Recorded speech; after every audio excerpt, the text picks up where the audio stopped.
Hey everybody, how y'all doing tonight? Let's see. We had Sampy come in, tell us hello earlier. Then we had Brian at the Vineyard Farmhouse. Miss Rita with Rita's Roost. Looks like we have Linda Peterson. Came in. Mike. Yeah, fishing with Big Mike. Hi, Mike. Ashley. Ashley Brady, Kim Burris. Hello, hello. Howdy, howdy, howdy. And y'all, tonight on Nightbot, I've got Pooch at Full Blown Country. If y'all don't have him, please check him out. Pooch is sitting at 469 subscribers, and I'm hoping we can get him to 500. Or if you have him, or if you're subscribed to him, if you know people on YouTube that are not, hey, share him out to them. Say, hey, please check out Pooch. He's a good guy. Hey, there's Sampy back in the house.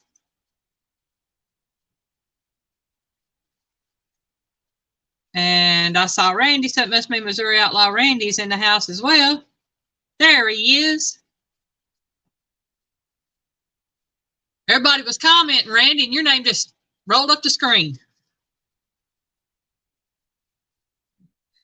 Okay, I think I am at the bottom of the comments there. And let's see, what else? Well, that's all I had on that piece of paper, so we'll put that up there. Oh, man, y'all, it's been a week and a half, I tell you. Week was only, what, Sunday? Six, it's make 7 days, but it feels like it's been a good 12, 14 days already. Hey, there's Neil, treasure hunter. And where Neil is, there is Beth Cornett. So hello, Miss Beth. Yeah, I try to share them out, Brian. I've gotten likes. I've got to share out more videos. I've been so busy trying to edit and get things done. It's just not even funny for me. I have just been dragging this week. It's like I've been so tired. But I think I know what it is. It's my own fault. My blood sugar's up. And when my blood sugar goes up, I get really tired and lethargic. So I know that's my fault. It's something I have to work on.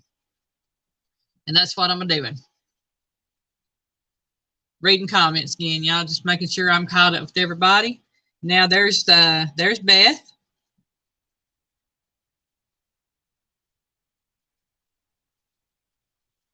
So how is everyone tonight?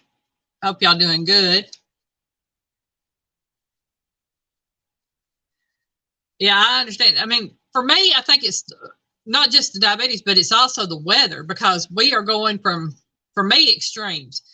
It might be 60 degrees one day and 40 something the next, then 50 to 60 or 25 and 50 to 60 the next day, then back down to 25. And it's like, how do you dress for something like that? Hey, Marion Eastman, welcome in, hon. Marion. So I just got my watchtower requirements done. A watch hour, okay.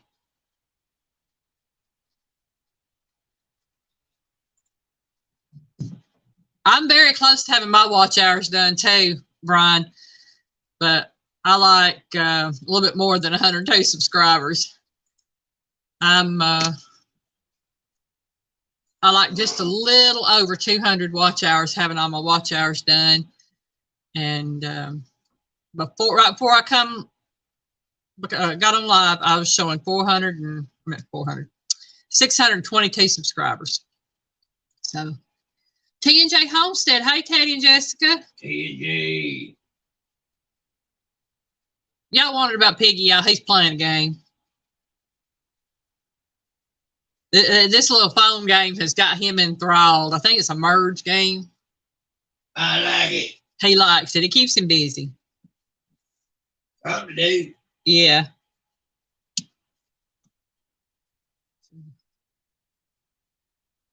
Oh, cool. Let's get ready to start her seeds for her garden. Oh, thank you, Ryan. Thank you very much. Yeah. There's Cinnamon. Hey, Cinnamon. Oh, man. I guess y'all noticed that my last two videos, if y'all watched them, were party foods, finger foods, things like that. Well, y'all, Monday's video, if I'm not mistaken, is the very first signature dish of 2023. And it is going to be for Mr. Johnny Smile Pepper. So I hope everybody enjoys it. Watch it. Let's see. Everybody saying hi to everybody. And y'all, tonight we have actual food trivia. First few questions, I don't know exactly how many, probably first maybe 20, 15, 20, something like that, have to do with health food. I was just looking up stuff on food trivia and got what I could, and then the remaining 10 are basically, well, I should say, but probably the first 15 are healthy food questions. I'll get it right, y'all. I just can't talk. And then the remaining 15 are just food trivia.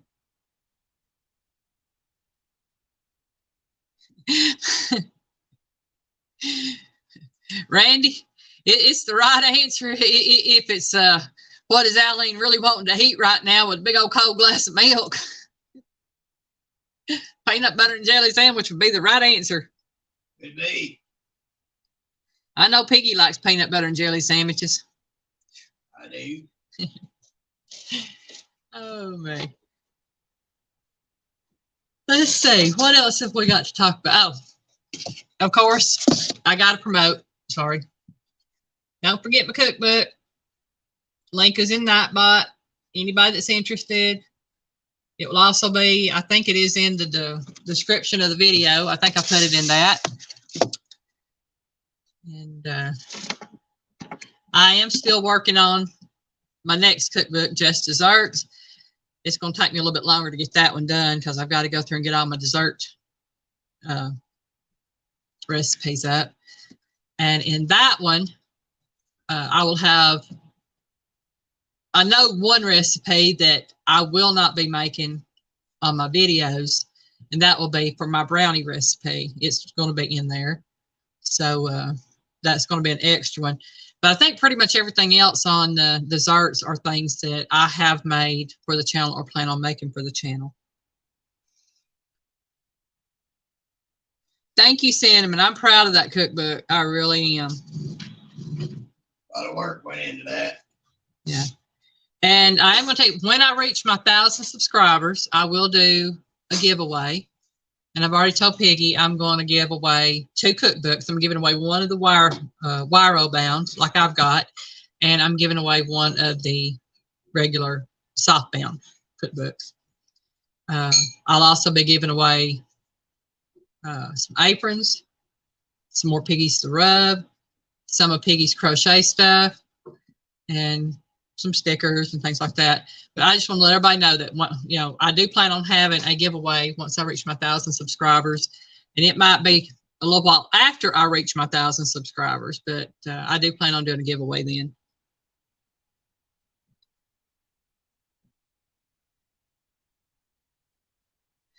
I was going to, Brian, but Piggy did one on his channel.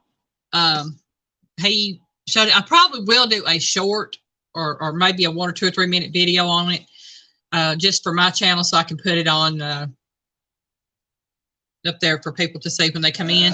He missed the Piggy video on that thing. Okay. All Terrain Coffee, welcome in. LG Bass, hey Tom. Oh, cool. I'm so glad y'all got y'all ordered it. I'll be glad when y'all get it. But yeah, I do plan on doing one because Johnny Small Pepper asked me to do a video on it, and a couple others have asked me to do a video so that they could share it out. But yeah, anybody that wants to can check out Piggy's Piddles and his video on the cookbook, and he does a good job hyping the cookbook for me. But yeah, I do need to do a short one because I want to pin one to my channel. On it. Piggy telling the truth. Sells itself. You just show it up. Yeah, I really do need to do a short one to put on my channel, though. All right, y'all. It looks like it is going on 10 after. And we do have 30 questions tonight for trivia. And we'll go ahead and get started with the first question for everybody that's interested in the trivia questions.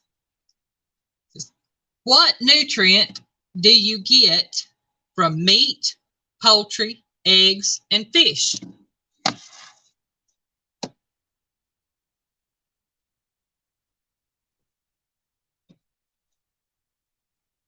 Again, what nutrient do you get from meat, poultry, eggs, and fish?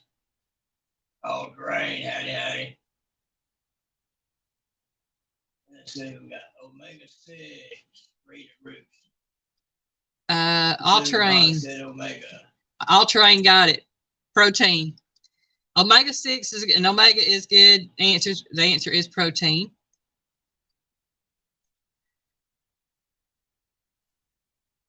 Yep, all of those contain protein, and it is a nutrient that we need. And if y'all see me fighting over here, I have a cat in my lap, and she loves to reach up and just dig those claws into my chest area right in here. And fancy. Yeah, it's fancy. And there is no putting her down. She will be right back in, and I'm not fighting with her. Johnny Small Pepper in the house. Johnny. And Mr. Johnny Small Pepper, I was just telling everybody that Monday will be the very first signature dish of 2023, and it is for none other than you, Mr. Johnny Small Pepper. So just wanted to let you know it's going to be up Monday, and I hope you enjoy the video, because I tell you, me and Piggy really enjoyed the dish. Oh yeah.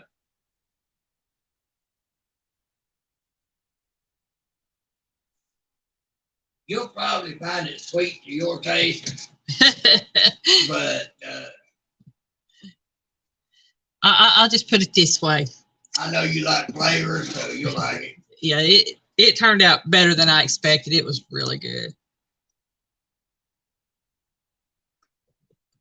Now, quit clawing me, sissy. These kitty cats, they think they're not loved, I guess, because they just crawl up all over me and hang on. And no, they think they own you. Yeah, well, they think they own me, and they think I'm the slave. It's like, all right, slave.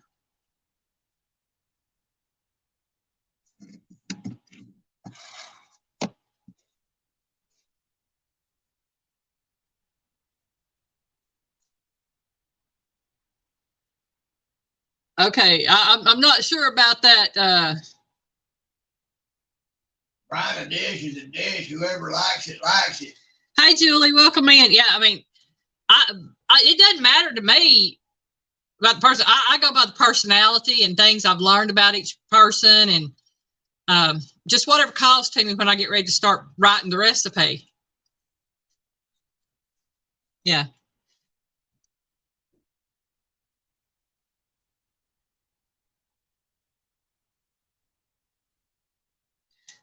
I hope you're doing better, Julie. I know you were recovering from surgery. Julie's starting over. It's been a while, girl. How you been?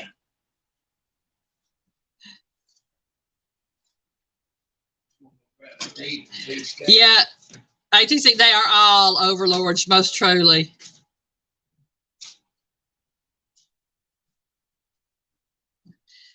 Yeah, but as far as making the dishes for the signature dishes, like I said, I try to find things from watching videos, from listening to people in chat, from interacting with everyone, just to find out a little bit about them. And if I don't know any of their food likes or anything like that, I'm shooting blind in the dark. But I do what I feel calls to me to do. So I kind of think of different food combinations I like, and do I think that it would fit that person? Do I think they would prefer a savory dish, a sweet dish, a main course, or maybe a salad or a side or something like that? And so what I try to do. Hey, Tish, welcome in, sweetheart. So what I try to do is, if I'm doing a savory dish, I want to try to do like a main dish and a side, unless I'm doing a salad or something like that. If I'm doing a sweet dish, you know, it just, whatever calls me about that person. But there is no rhyme or reason really to how I come up with the dishes other than that. Just how their personality structure. Yeah. Excuse me, yeah. Well, thank you for dropping in, Tish. I know you're training for your half marathon.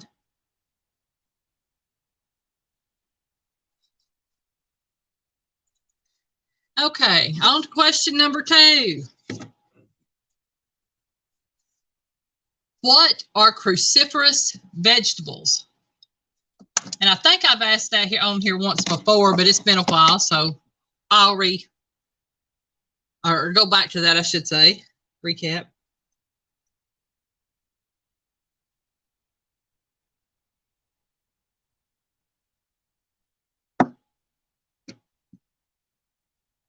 And y'all, this is the kitty that's causing me so many problems right now. This is my Fancy, nicknamed Fishy. She likes to go fishing in the neighbor's pond. Oh, the Wiggy is in the house. Hi, there's John Wiggs. Howdy, howdy.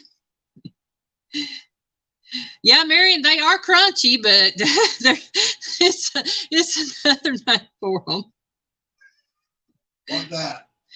What are cruciferous vegetables?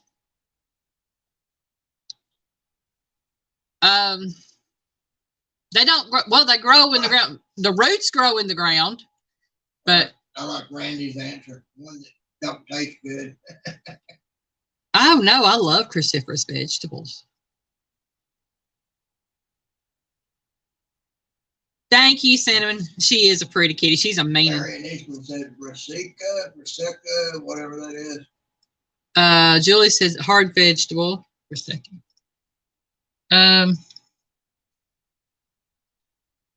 Brassica is, I think, is part of it. This is what I'm looking for right here. This is just one type. W. Bassett, cauliflower. Yes, cauliflower and vegetables like it that are in the cabbage family. Cruciferous vegetables are all vegetables in the cabbage family, which would be like cabbage, bok choy, cauliflower, things like that. Fibrous stuff will help make your system a little bit more fluid. And I think that actually tastes pretty good. So, ATC, that word is too big for my vocabulary. There's a lot of words too big for my vocabulary. And to prove it tonight, I actually had to look up and find out the pronunciation of it and listen to it and write it down so I would know how to pronounce the word. I got 2 of them like that. Cinnamon said, I think the green ones, kale, Brussels, yeah, Marion, things like that, yeah.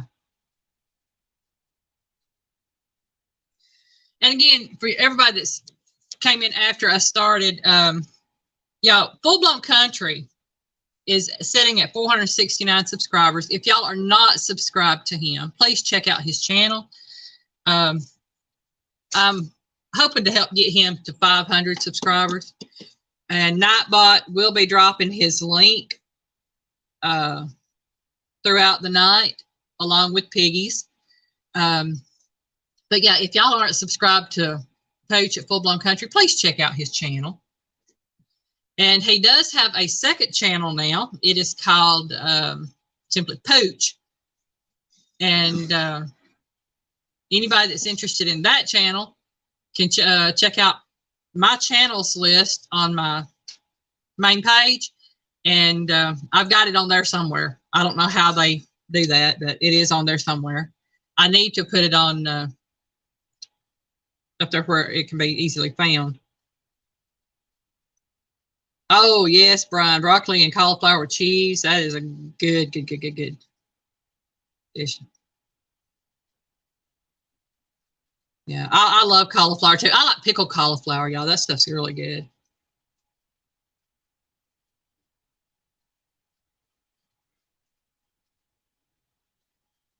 Oh, cool. Neil said he cooked cabbage yesterday. I love cooked cabbage. I like raw cabbage too. And I did not know that it was good for arthritis. Or I don't know if it's broccoli.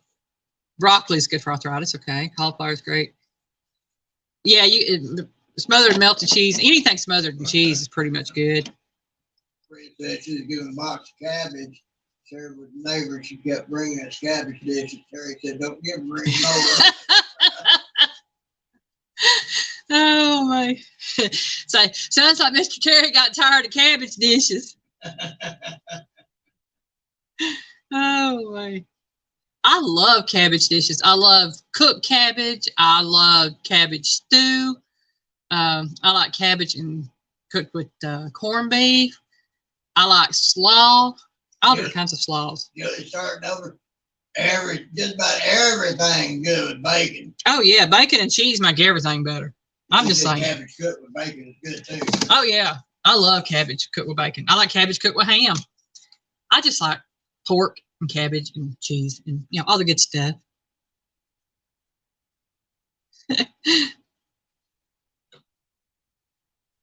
Oh, I do too. I like the cabbage stalks. My mama used to, when she'd cut them out, she'd salt those things down and sit there and just chew on them, eat those. And so I like them. They have that little bit of a spiciness to them. So I do. I love the cabbage stalks. Question number 3. How do you know if juice is made from real fruit?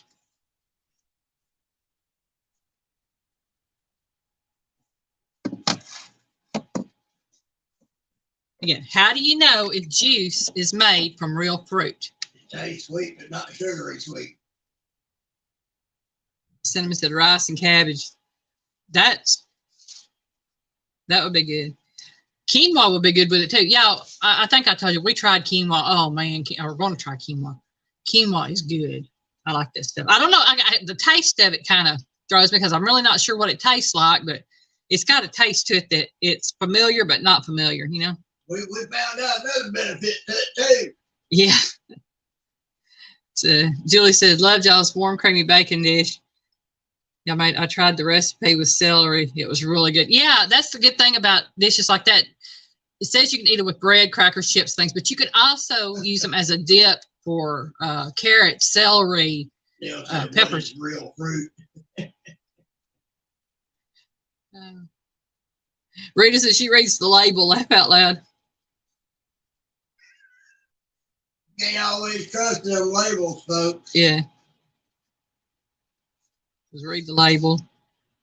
It will say naturally sweet. We got a kitty cat won't have it. I will let you out a little bit. Drive you old woman. All y'all's answers were great because I would assume it would say all those things, but the one thing it will say, and it has to say this for it to be real fruit juice, is 100% juice. Make sure I got that. Yeah, 100% fruit juice is what it would say on it. And but yeah, I mean, it should say no sugar added, or it should say lightly sweetened or naturally sweetened. But you can put that on anything, and it doesn't mean it's 100% fruit juice. If it's 100% fruit juice, you can put that on it, 100% real fruit or 100% fruit juice. I still don't trust them labels. I don't either. I've had lots of reasons, and she's been shown many things as to why not to. But ever since I saw in the store that one day that bottle of Diet Tonic Water. Hey, Dot Roper. Welcome in, sweetheart. Abby. And happy belated birthday. Y'all, Miss Dot's birthday was, I think, Thursday. I think it was Thursday. I remember seeing the notification for it. I can't remember if I told you happy birthday on Facebook, but I am saying happy birthday now, Miss Dot. Hey, Avid, welcome in. I said, I got my cookbook today. Woohoo! All right. Says, I make a mean bacon wrap, cook a pound of bacon, wrap your hand. That's right. Hey, that's the best keto-friendly wrap you can have.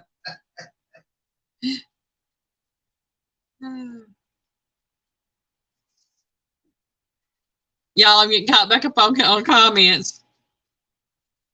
I'm so glad you got that, Dot. Thank you for ordering one.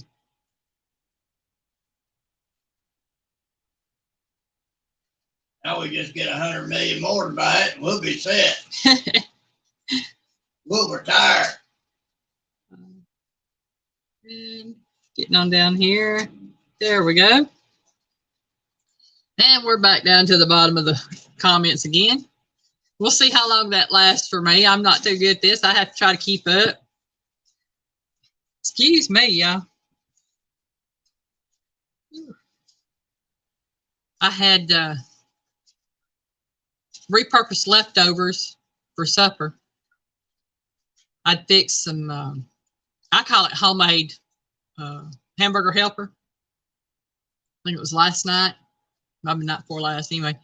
But I took what was left over. I added a can of tomatoes to it, headed up, and opened a can of pinto beans and made some crescent rolls. And that was supper tonight. They're going to start buying a Bigfoot club. Hey, you're going to sell that stuff. Oh, my. All right, question number 4. How... I'd buy some of that, but people would be looking around, smelling, looking for a Bigfoot, and they'd have to look down and say, wait a minute, you're alive. So I grilled burgers, mac and cheese, and sweet potato. That sounds good. Sweet potato tots. Julie said she's going to get her one of them cookbooks. Oh, well, thank you. I hope you enjoy it. Hi, Dan. Welcome in. Oh, my. Again, question number 4. How much of your plate should you fill with fruits and vegetables? 1%. More than that, Piggy. Got to save room for that bacon. Hey. Bacon goes on all plates. I'm sorry. I love bacon. Let's see. Dan says, who was it? Said 30. Y'all jumped on me. Here we go. Said 33%. Julie said 2/3. Altering said half plate. Miriam said half. Dot said 3/4. Linda said none. Dynamo then said 60%. Then Cinnamon 2/3. Bryant Vineyard said 1/4. The Onion Bass said 1/4. The answer is 1/2. A half of your plate should be filled with fruits and vegetables. And I can remember in school, it used to be 1/3 because they used to say 1/3 of your plate should be filled with fruits and vegetables, 1/3 with grains and nuts, and 1/3 with protein. And now it's half on fruits and vegetables, and possibly I think 1/4 on proteins and 1/4 on grains. I'm not exactly sure on that. I don't keep up with the food pyramid no more. But if I'm eating food fresh from the garden, fruits, vegetables, whatever, my plate could possibly be completely full of nothing but fruits and vegetables. If I am eating out at a buffet restaurant, Brian said pizza and steak on the other side. hey, that sounds good. If I'm eating out at a buffet restaurant, about 3/4 of my plate is nothing but protein, because I know if I eat anything that they cooked and put on the buffet, my sugar tends to spike and run high, so I eat proteins to keep it lower. Oh, John Wick. If it's something I'm cooking here at the house, there ain't no telling what it's going to be. I tell y'all what, I don't pay attention to none of that. I'm just thankful that we got food I can eat. I let the Lord take care of making that food do what it needs to for my body. Yeah, that's it. Julie and Miss Rita, I know both of y'all are on keto. I don't know if y'all have tried quinoa. If you have, then you know what I'm talking about. If you haven't, quinoa is a keto-friendly food. And I would highly recommend it in place of rice, potatoes, pastas.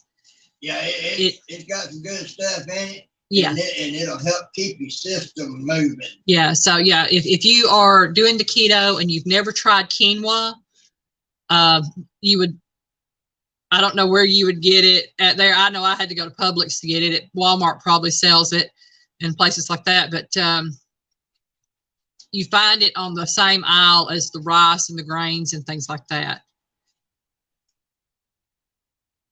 Summer. Millie says she loves it.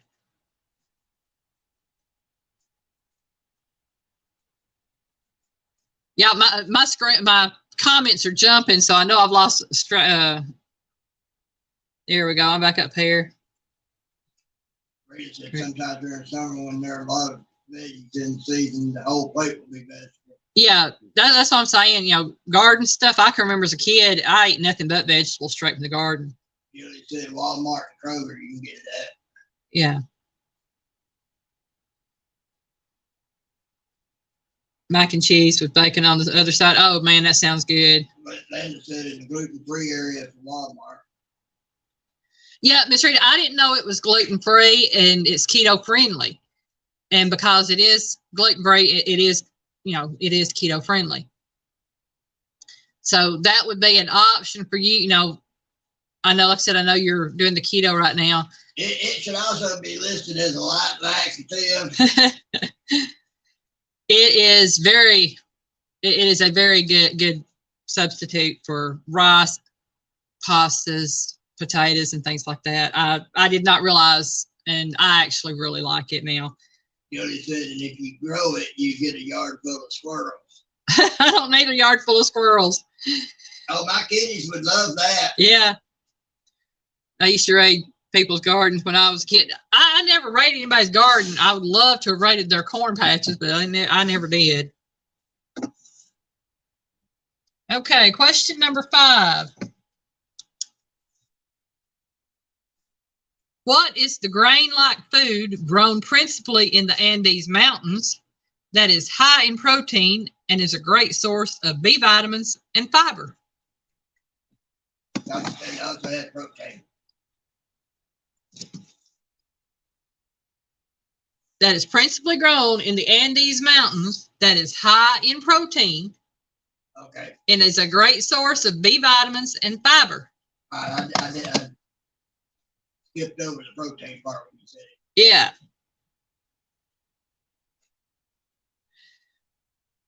Oh, no, I don't eat squirrel. I mean, y'all, if it come down to it, I would eat squirrel. But that one said bear. Pitbull Mama 67 said beans. Hey, Pitbull Mama, welcome in, hon. Avid said whey. Linda Peterson said beans. All great answers, but nope. Cinnamon said flaxseed. Nope. Folks, I'll give y'all a hint. We just talked about it. All grain said soy. Nope, not soy. Oh, man.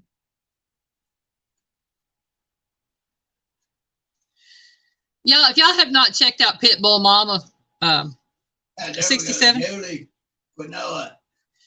Quinoa. Folks, I pronounce it quinoa. It is. Marion Eastman got it. Julie got it.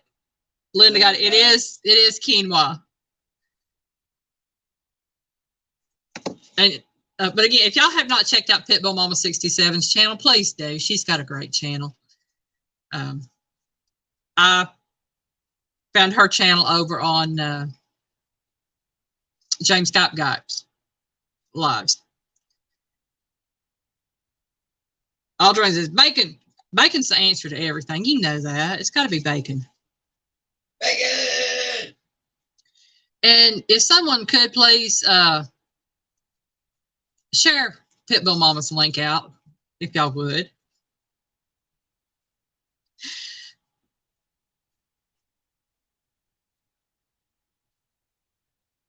Ms. Rita said quinoa. Yeah, ain't that right, Piggy? Yeah. Yeah, that's what Piggy called it at the grocery store, was quinoa, and it did not register with me what he said. And so, because I was looking, and I moved back that beside him, and I looked, and it was right in front of me. I said, "Well, that's it right there." He said, "Quinoa." I said, "Quinoa. That's how you spell it." I'm like, "Yeah." I said, "How'd you think it was spelled?" "Well, quinoa, K with a W, K and W. Okay." Oh, you're welcome, hon.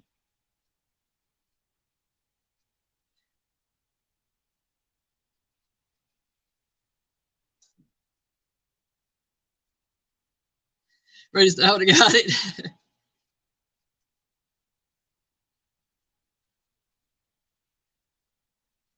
You can now have faith now, greatest race. Oh, man. There you go, Terrain. That's how it should be spelled. Yeah, quinoa, Quinoa. No, he put it KWEWNWAA. That'll work. However we can get it done. That's all that matters, right? That's it. Okay. Thank you, Tom, for sharing out that.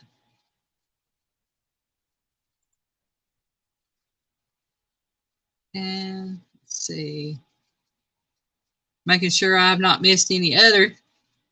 I'm constantly trying to keep up with comments, y'all. I apologize on that. And let's see, that was number 5. And we're going on to number 6 here in just a minute.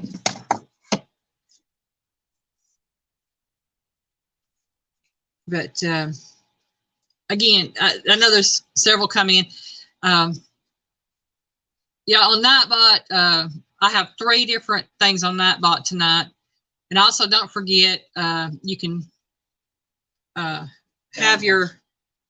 Animal six to take off and get ready. You got friends and family meeting him out to help him celebrate the new career. Well, you have a good evening, Dan. And congratulations on that new career. Most definitely. You have a good time. Y'all have a very good evening. Anybody that wants to drop their link, you can type Daisy's Owl, all one word. I've got it up on the screen, and it will drop your link in comments. If you have more room in the cart for bacon. Hey, I bet quinoa and bacon would be good together. They can make everything like I'm saying bacon does. Bacon grease makes stuff taste good too, y'all. I cook with that stuff. But there is a short delay on dropping the link. I think it's a 40-second delay between drops if you type in Daisy's Owl. And everybody is welcome to do so to share out their links. And again, for those of y'all who have not heard or do not know, I have my very first cookbook. I'll figure out how to do this. And it is Allie, Welcome to My Kitchen, YouTube Signature Dishes 2022, Volume 1. And I'll just show you. It's got color pictures and everything. I'm proud of this. I really am. it's pretty. Trying to pop one open here. Bacon makes everything taste better, but nothing makes bacon taste better. That is Miss Julie's dish right there that I did for her. So, yeah, that recipe's in there.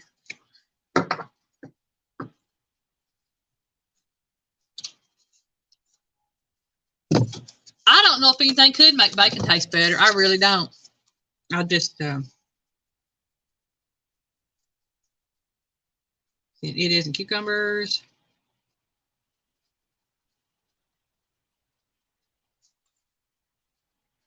I like cucumbers too. Cucumbers are really good. Oh, yeah. This summer or spring to summer when cucumbers come back in season really good. I need to make some cucumber boats. Those things are very good.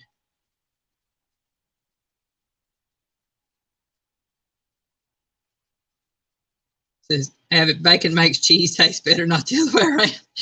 There you go. I don't know. I like cheese too. I can't say nothing. Bacon and cheese together, that's just, oh, man. Okay. Number 6.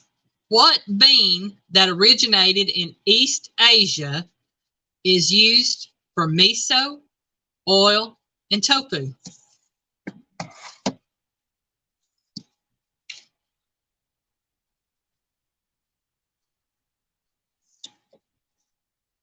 Oh, Julie, I enjoy doing that dish for you, Miss Julie. Yours is in there, Miss Rita's is in there, Avid's is in there. So, you know, it just goes, you know, I love all the dishes that I did. Piggy has his favorites. I have mine. Let's see. Miss Rita says soy, and Miss Rita is right. All Train said soy. Julie says soy. I have to admit, my favorite one was the one you made for Tom. Yeah. Yeah, Tom's is in there. Michelle's is in there. Dot Roper's soy.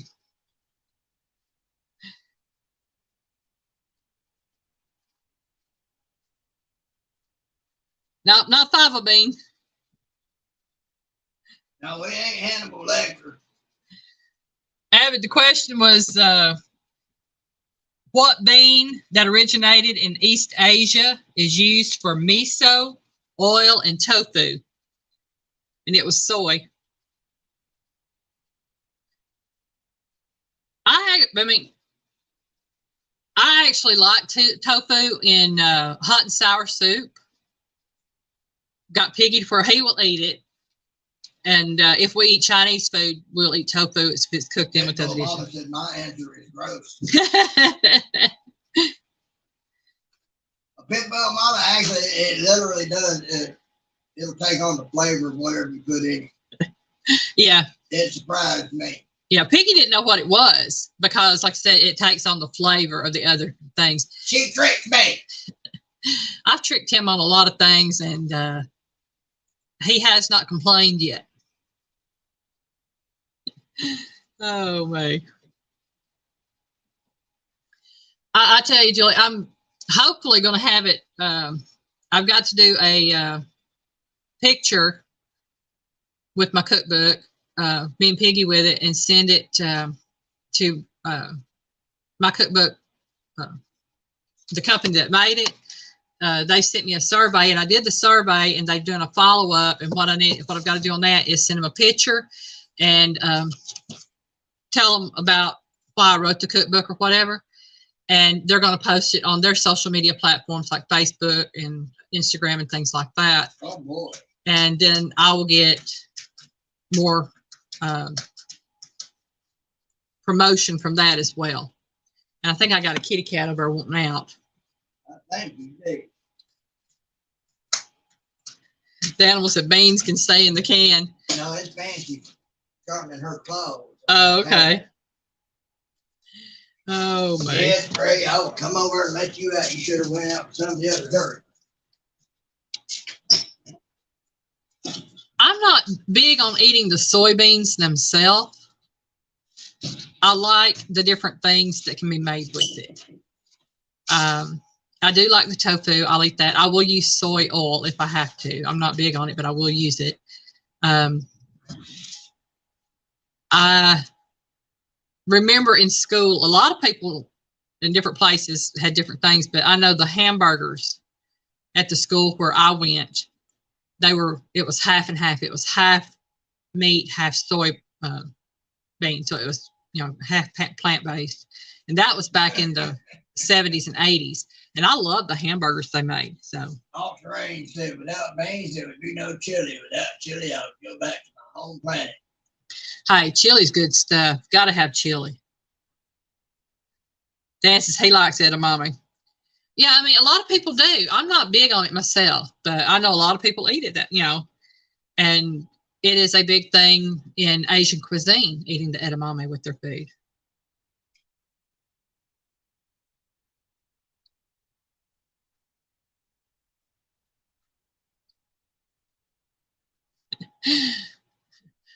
Yeah, Avid can crack us up. He really can.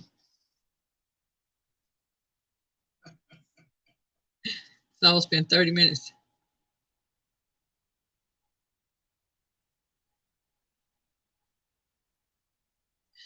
Well, the thing about it is, Dan, if you don't like beans in your chili, then you make your chili without beans. That's it. Yeah.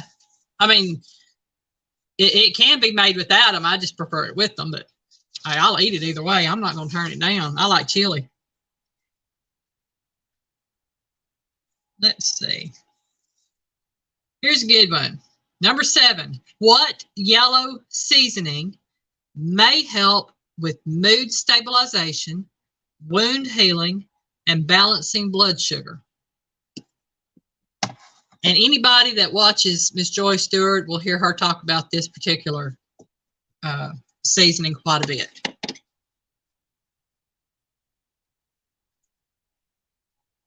Then it becomes keto chili.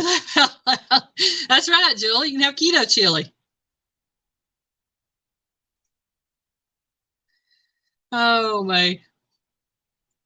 Avid. Piggy almost gets in trouble on a lot of shows. Oh. Yeah. He says, I remember a show where me and Piggy almost got in trouble. Hey, I can take it off them tracks real quick. And Ashley Brady says turmeric. And Ashley is right. Pitbull Mama says turmeric. Avid said mustard. Wasn't cornmeal. Yeah, Pitbull Mama said turmeric. There. And come down here. Yeah, you did. Julie said turmeric and also ginger. Yeah, ginger's really good for you. But this they were looking for was the turmeric. Marion Eastman said cinnamon. Oh, Marion, I love cinnamon. And cinnamon, ha, you're great taste, sweetheart. I like the seasoning cinnamon. I like the seasoning cinnamon so much. I start my day with it in my coffee. And cinnamon said turmeric. Yep, Abby said I did help him. Dan said seasoning salt.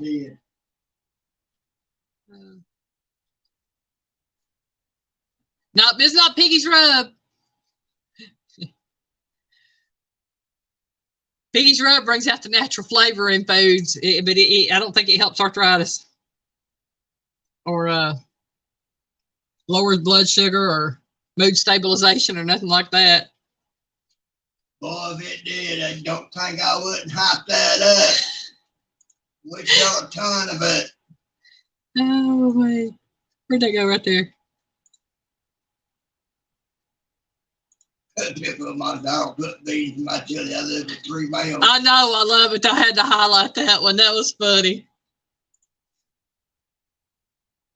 Oh, man.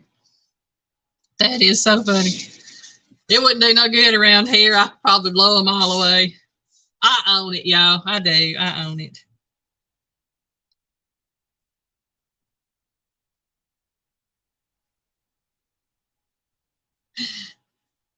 Ashley Brady said that's Piggy's secret sauce that does that. Oh, man.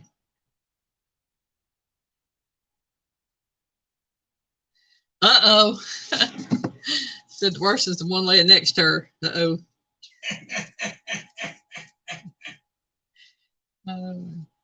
Number 8. What spice frequently used in Hungarian, Indian, and Moroccan food provides vitamin A and can prevent spider veins and inhibit hair loss?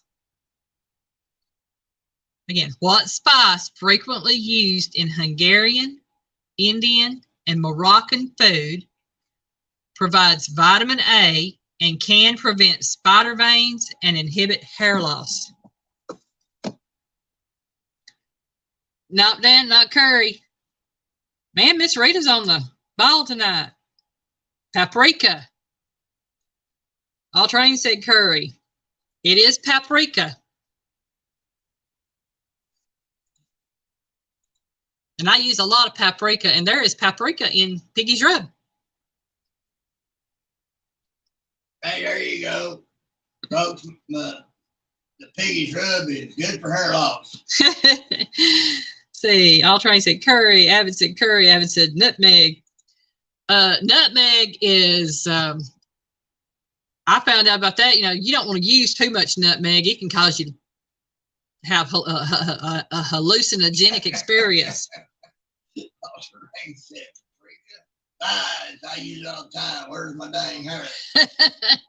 Well, it said it can inhibit hair loss. It didn't say it was going to stop it. Brian says the only thing he uses to fix for is deviled eggs. I use it pretty much everything. I don't put it in my deviled eggs, though. I mean, I used to put it on top of them, but I don't no more.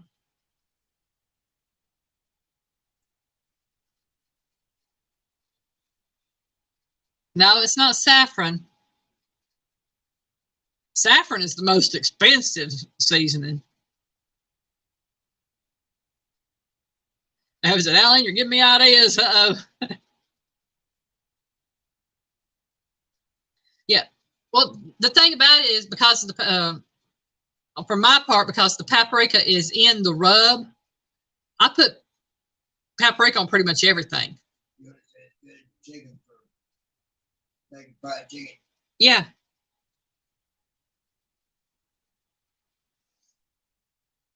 Yeah, if you take, you know, it's supposed to be, I think it says if you use more than like a fourth of a teaspoon per so much of a serving, it can cause hallucinogenic experiences. In other words, please do not just take nutmeg by itself. It really needs to be in a dish to spread it out. I learned that on these trivia question things. I didn't know it, and I looked it up, and it was talking about it. So yeah, it is very hallucinogenic.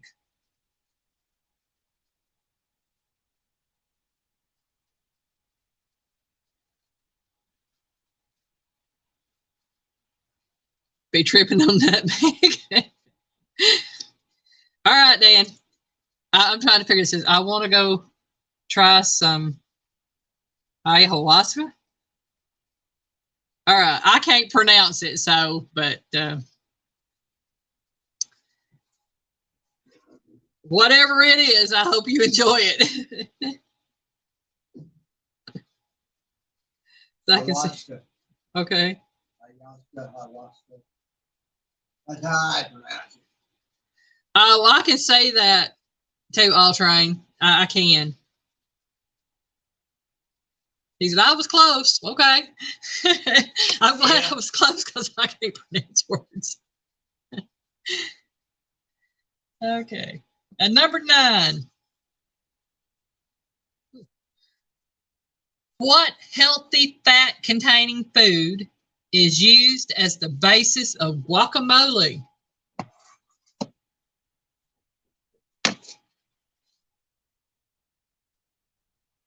It's a hallucinogenic root made into tea. Okay.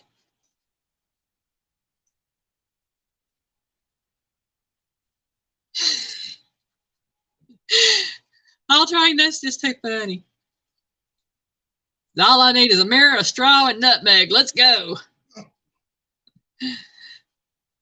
Yes, Danimal. It is an avocado. All Train said avocado. Rita said avocado. Marion said avocado. Julie, avocado.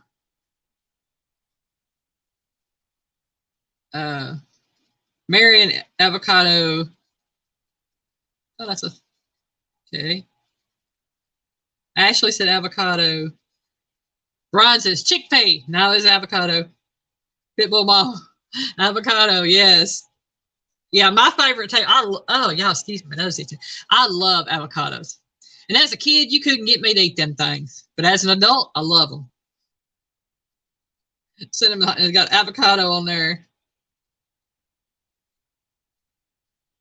I love avocado. And I'm going to be honest with y'all. My little sis Bootsy, she makes the best guacamole. Oh, my goodness gracious.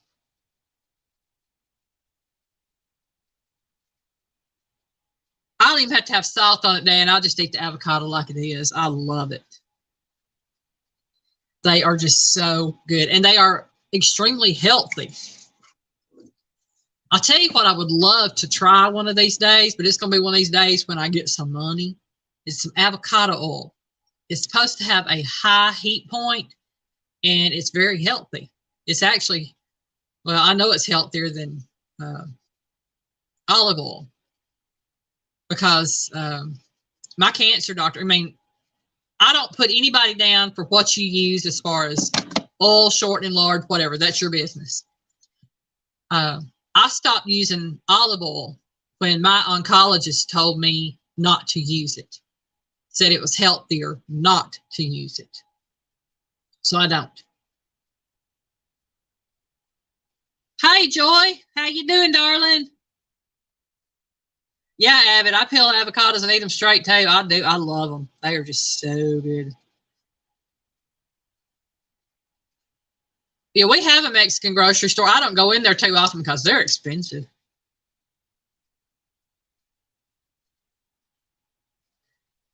ATC said his daughter has gotten awesome at making guacamole. Yeah, I really want to learn to make it really good. I love it. Between pico de gallo and guacamole and things like that, I love it.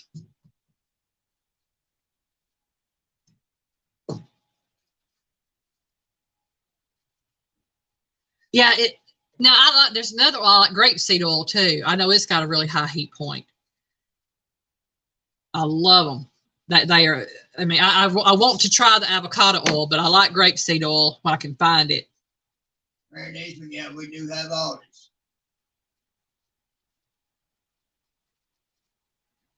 Yeah, we have an Aldi, but the avocado oil that we've seen in there, they have one of them little bitty jars for like $17, and I'm not paying that for a little bitty jar. And it could just be that that's the price they had there because it was a specialty oil. But unless it is the extreme first pressing, like the very first pressing of olive oil, you're getting a lot of impurities and stuff, so it's not as healthy as they claim it is. Because I asked him, I said, why is it not healthy? I said, because we're told to use olive oil. And he said, unless you are getting the very first press off of olive oil, and when he says the first press, it is the extra virgin olive oil that when you buy it, you're paying the extra virgin olive oil price. He said there's too many impurities in it for it to be healthy. So I didn't know. And he told me the best thing I could do would be to not use oil at all or any kind of fat like that at all if I could help it, and to find other alternatives. And so I do the best I can with it. Wow, that jumped real quick.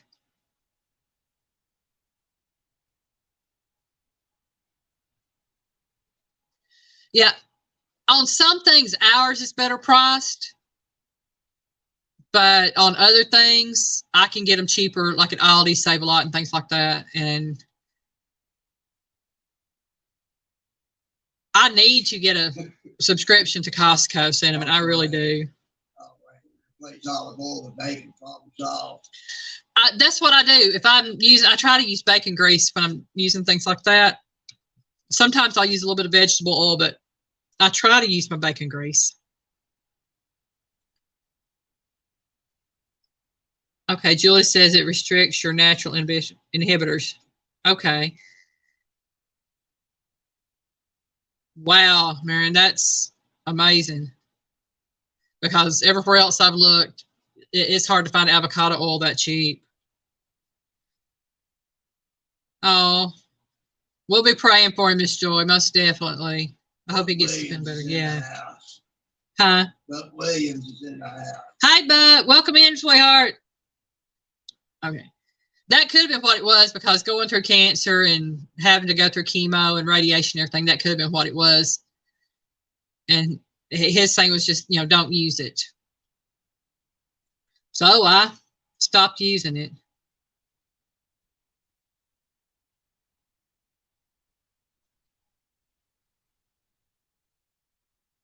Meat, peppers, avocados. Oh, yeah.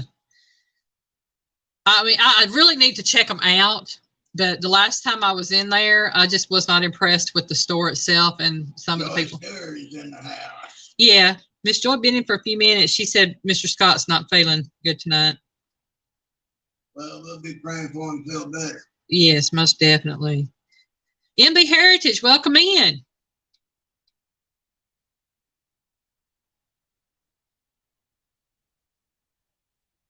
Y'all, I'm scrolling through comments. I'm sorry. I'll apologize now. I'm just trying to make sure I don't miss anybody. Want to make sure I caught everything going on if I can.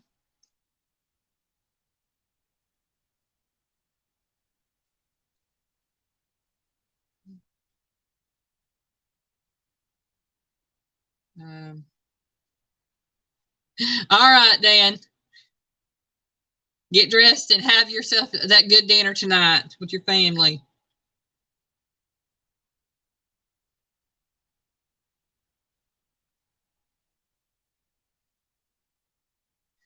Yeah, like I said, Cinnamon, if people use olive oil, that's their choice. I have no problem with that. I used it for years.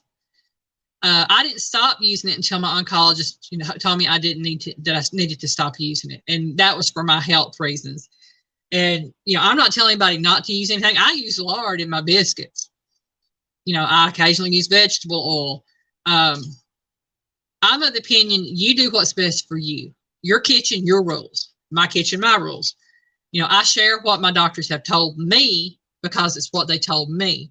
All right, all terrain. We'll see if you make it back. All right, we'll see you later, all terrain. So it's a case of, if anybody has questions of whether or not it's best for them, I would say take it up with their doctor and ask them what, they think about it. Okay, Pitbull Mama. I've got to get to the bottom of this. Okay, news.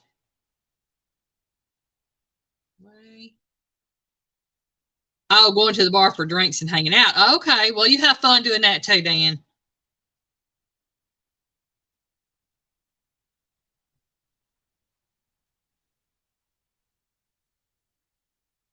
Yeah, like I said, avocado is supposed to be better than olive oil, so I don't know.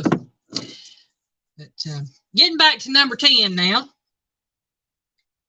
What should you have in your diet that may benefit your digestion and reduce your risk of chronic disease?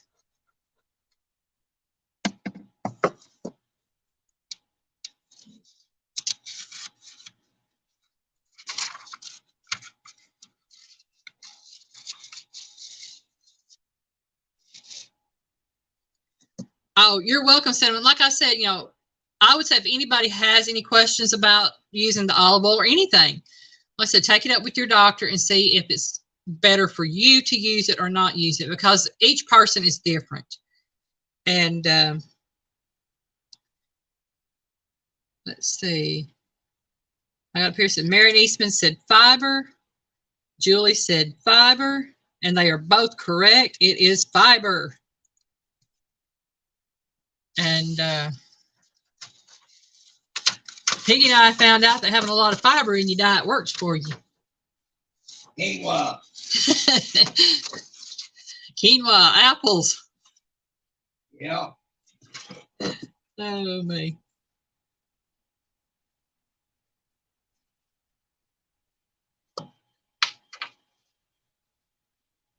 Y'all, I'm getting tired. I've been going to bed early. Cinnamon says fiber, bicarb. It is the same as almost. Yeah, it's what they do to it, Beth, most definitely. There's a lot of things that I used to could use that I can't use anymore, and there's new things, it's how things are processed. It really is, and it's sad, especially when you have so many foods that have been modified, genetically modified. The more they process it, the worse it is. Yeah. Yeah. I try to stay away from as much genetically modified foods as I can, but nowadays it's hard. Anything you buy, pretty much. So unless you grow it yourself, you know exactly what's being put into it, you just really have to check into it.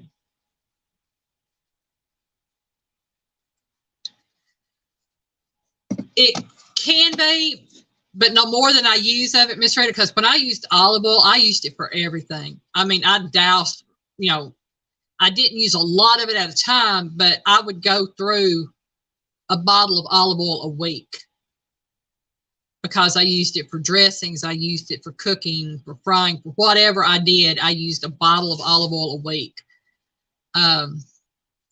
Now, if I use vegetable oil, I'm more conscious of what I'm doing. And I may go through a bottle of olive oil every 2 months, unless I'm deep frying something.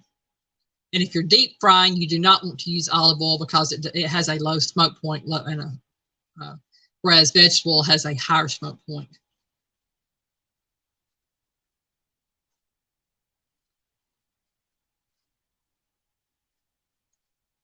Yeah, Julie, that's the way it is with a lot of vitamins. So many of our foods have to have the vitamins added back because when they're processed, the vitamins are taken out.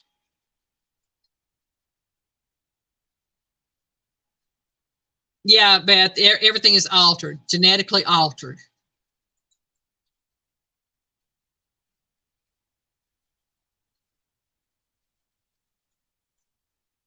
Yeah, there's so many different types of oils. You know, like I said, I like to use bacon grease, and it's coming back out now that bacon grease is actually healthier for you if it's, you know, if it's done right, and homemade lard and things like that, that you know what you got in it. It's called a good fat. Yeah, they're good fats like the avocado oil and things like that.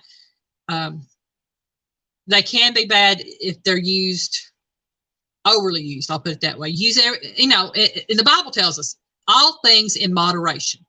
That doesn't matter if it's something to drink, something to eat, what we do, all things in moderation.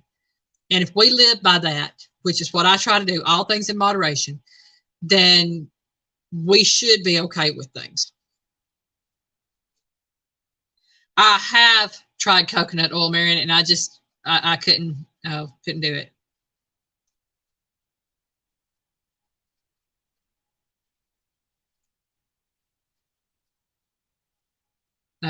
Cinnamon says, I was thinking about my grandpa this morning, and he lived to be 99. He worked hard and did put away. But anyway, he would eat 2 home stewed tomatoes, sprinkled with sugar every day, sometimes twice a day. Yeah, you know, everybody, and that's a lot of what happened to us too, is that at one time everybody was getting up, they were putting in a full day's work, so they were having to have the energy, and they would eat the biscuits in the gravy, or they would have the big country breakfast, like we call them now.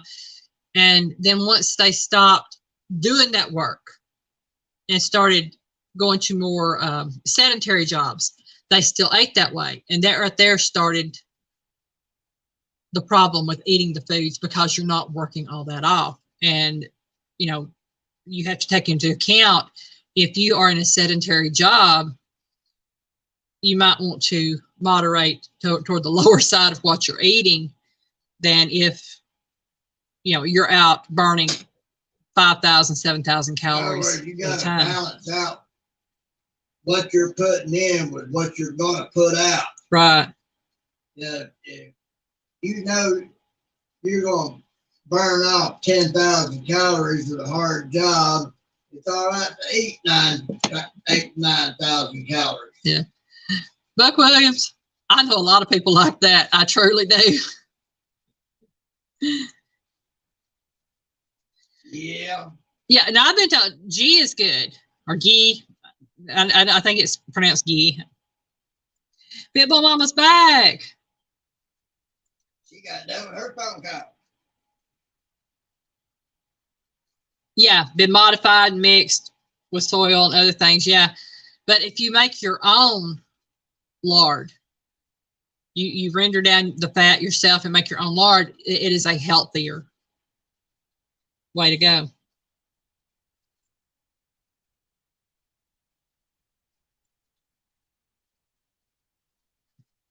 That's it, Cinnamon. I call it liquid gold myself. Uh-huh.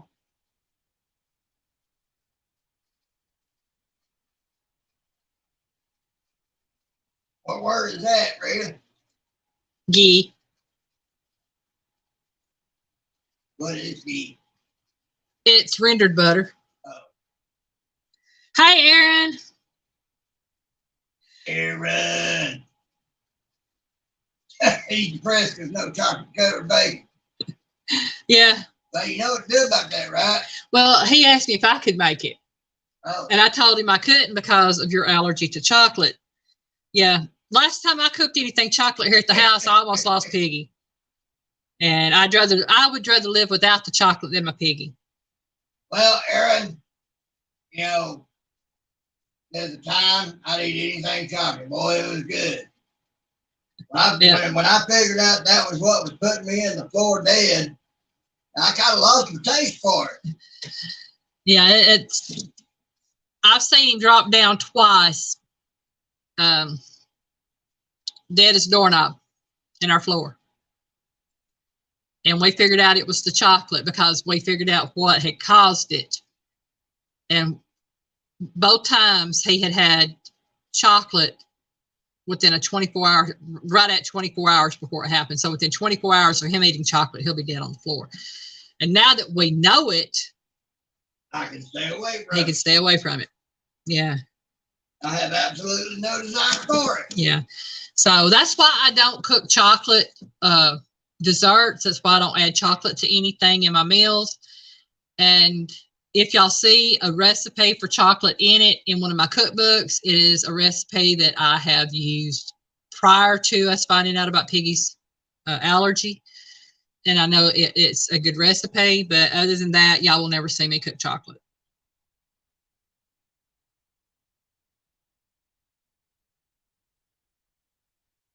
See, I used to could eat it, but a few years before it started putting me out the floor dead, I noticed it'd give me heartburn real bad.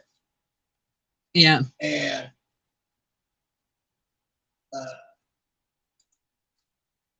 then it wasn't heartburn no more. It would just put me out. Well, that's the way they used to do things like that, Cinnamon. You know, take a quick cat nap, go back to work.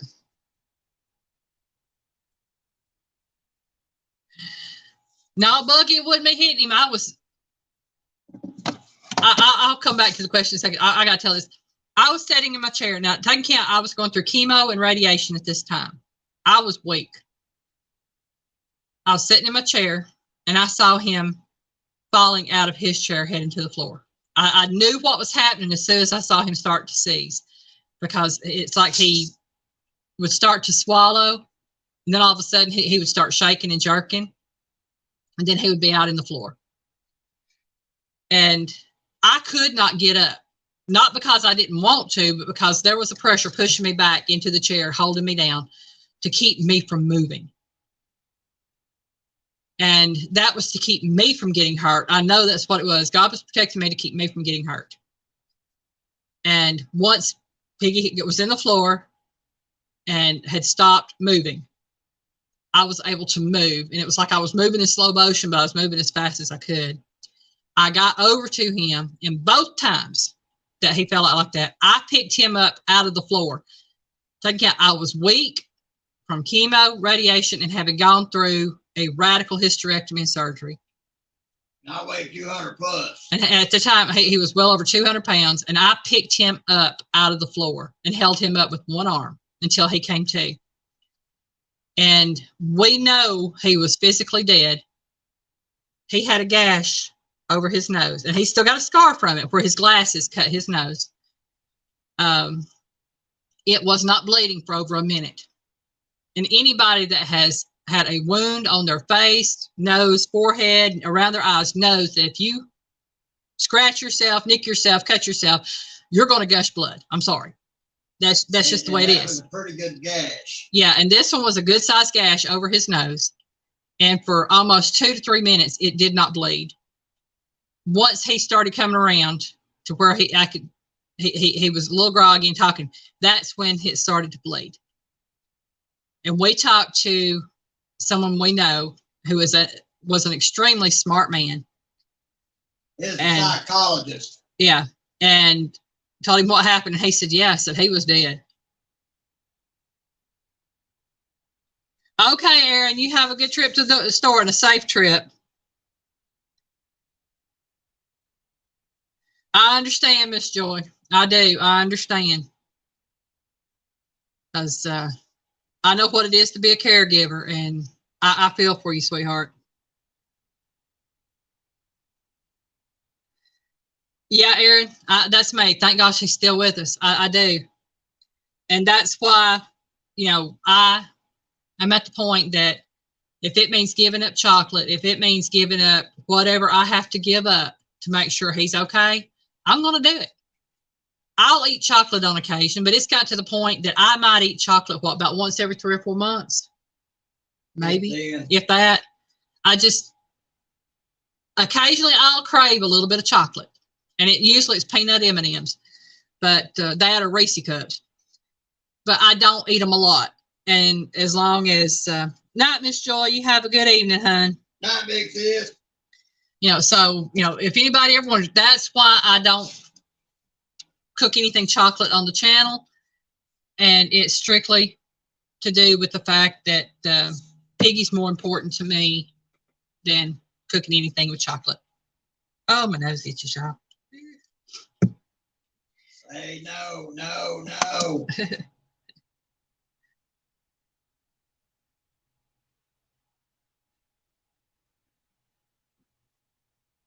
All right, going back to the questions now. What does fruit have that makes it sweet?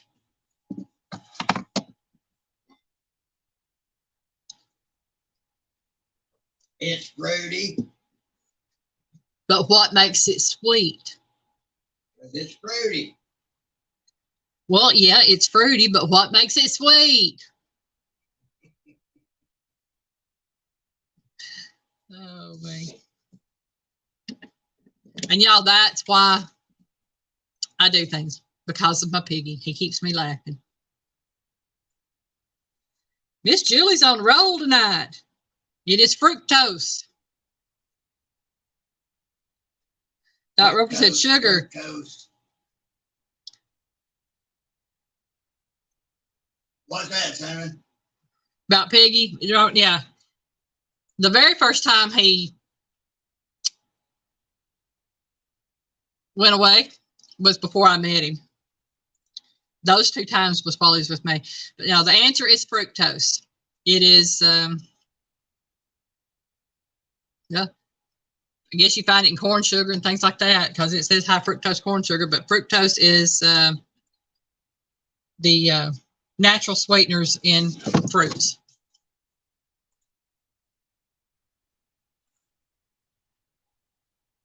Okay, number 12. We're going to try to get through as many of these as we can tonight. If I don't get through all of them tonight, I'll save them till next week and add more to them. What important mineral, excuse me, y'all, is found in dairy foods such as milk and cheese? Again, what important mineral is found in dairy foods such as milk and cheese?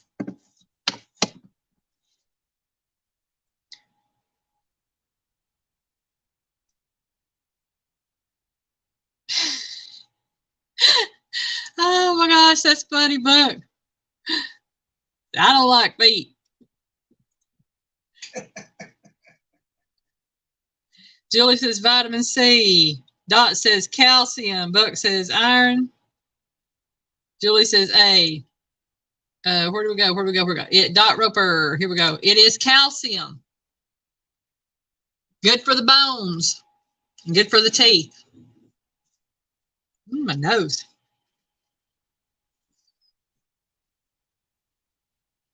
Let's see. Pitbull Mama says, so I'm having surgery Wednesday and the mother-in-law is coming to help out. If my husband, I'm having a permanent. We'll keep you in our prayers, Pitbull Mama. Praying everything goes well. Beth Cornett said calcium. Hi, Gary. I'm popping in. Get another answer. Well, Pitbull Mama, I understand the mother-in-law taking care of. When I went through my surgery, the piggy did it all for me. So, you know, I have to say I've been truly blessed in that I had him to rely on for it. I can understand people not wanting to do it because I know what he went through. Oh, y'all, my nose is itching. I bet Gary knows the answer to this one. In cooking, what does etouffee mean? And I know I'm pronouncing it wrong, Gary, but I'm pretty sure you know the answer, though.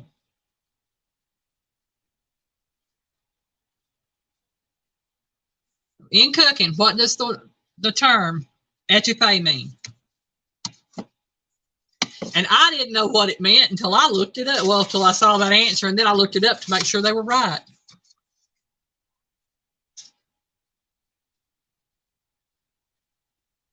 Let's see. Julie said fry. Nope, it's not fry.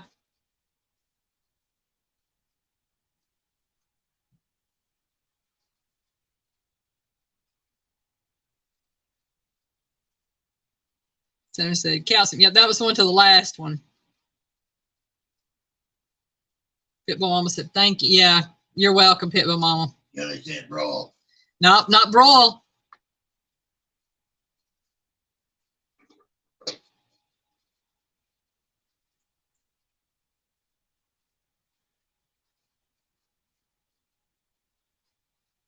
I'm sure Gary would get this one. Pitbull Mama said bake. Nope, not bake.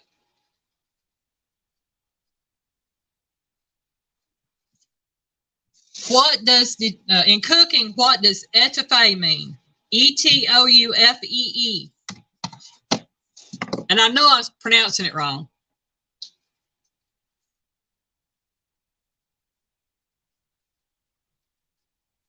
Nope, it's not gravy.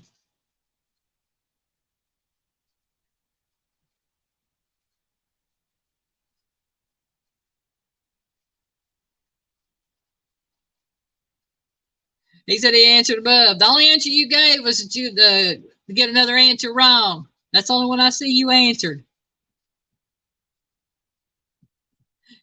And you stand by your answer, okay?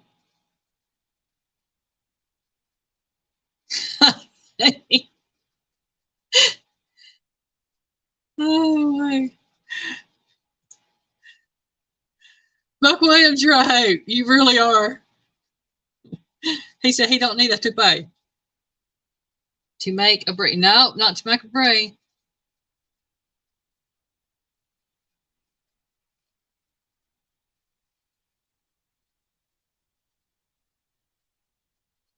Miss Rita has come closest, but that's not what the actual word means.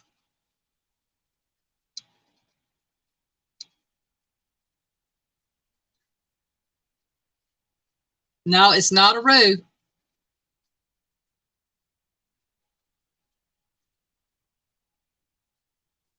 Marrow. No, not marrow. Not grill. What else is there? Lamb bake. It means smothered. It's smothering the meat and vegetables in the gravy. It's not the gravy itself. It is, the term means to smother or smothered.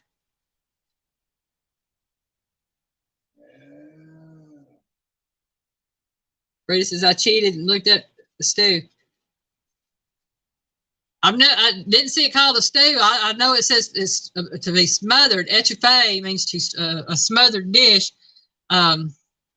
You mix the meat, the veggies, and all that with the gravy, and then the meat and vegetables are smothered in the gravy, which is then put on top of the rice. At least that was the definition that was given. And I looked up, and there was like 3 of them. Rita's Ruth has Emerald Lagasse on her speed dial. What? Gary said Rita had Emerald Lagasse on her speed dial. Okay. No, Rita's Ruth is just a very well-blessed cook. Let's see how many of you know this one. king, coho, and silver are subspecies of what fish?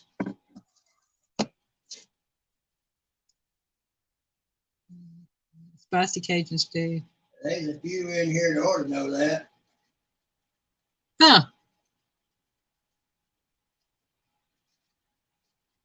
Thank you for sharing that, Miss Rita. That was a different description than they gave me on when I looked it up on Google.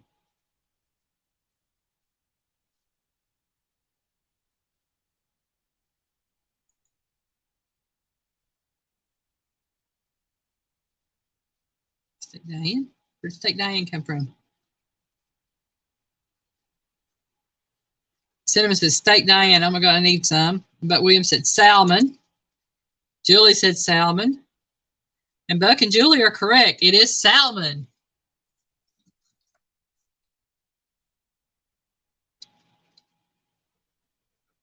Show offs.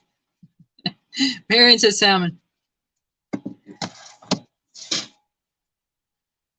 Yeah, I just typed in cooking, what does etouffee mean into the subject line. And it popped up as a big thing that says smothered. I said, okay, that's all I needed to know. And then gave the definition of the meat and the vegetables in the gravy. No, not trout. It was salmon. And y'all like salmon. That's good stuff.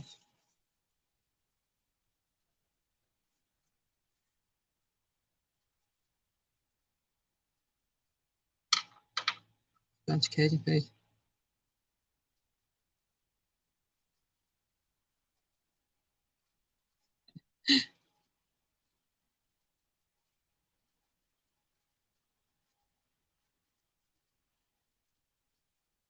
Okay, I missed your comment earlier on that then, Joe. Somehow or another it didn't pop up on my screen. But yeah, it's basically is a stew. It's just they said it meant smothered, so that's what I went with. And I'll take that answer because Miss Rita gave the definition of what it means, and I'll take it. I'm not gonna. No, it's not carp. It was salmon.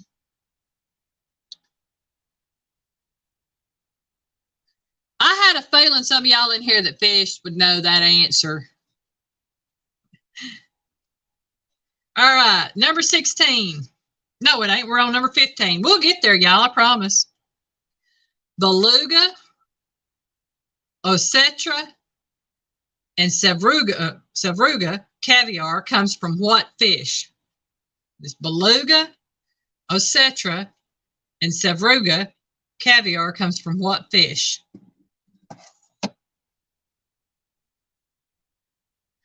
That's fine, Gary. Hey, I like learning new things. If I thought I knew everything, I'd be a pain to be around. No, Julie, it's not catfish. Oh, that sounds good, cinnamon. Salmon with dill weed, garlic, and butter. Miss Rita, I haven't either.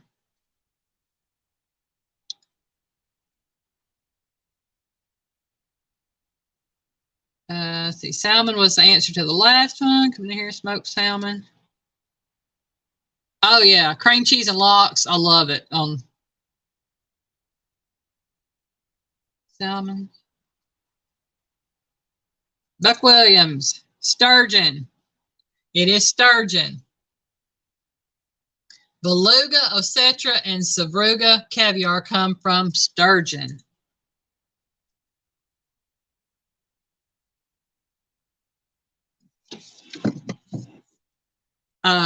Pitbull Mama, the question was Beluga, Osetra, and Sevruga caviars come from what fish? And it is sturgeon.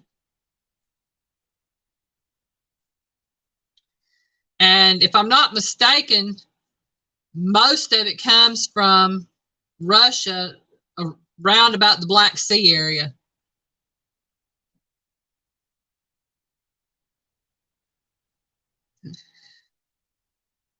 Hey, lox is good stuff, Gary. It is. Smoked salmon. That is so good. That's okay. That's okay. It must have been behind. I know I'm pronouncing beluga right. I don't know about the other two.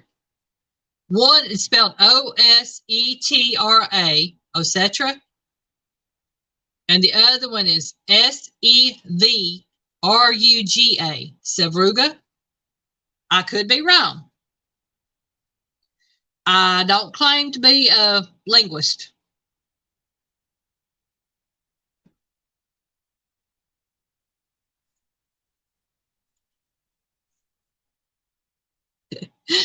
Ms. Rita, the way I speak, sometimes I wonder if I'm pronouncing words right.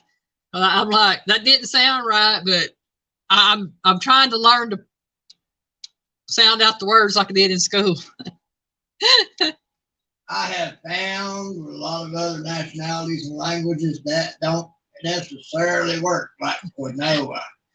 Yeah, quinoa, quinoa. Okay. Which vegetable is also known as a courgette? What is a Which vegetable is also known as a courgette? Courgette. Miss Rita, you talk hillbilly, I talk southern, so we'd hit off just fine. Kind of like Steve Martin said one time, one of his things.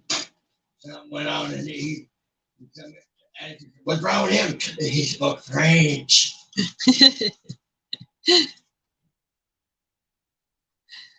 Let's see.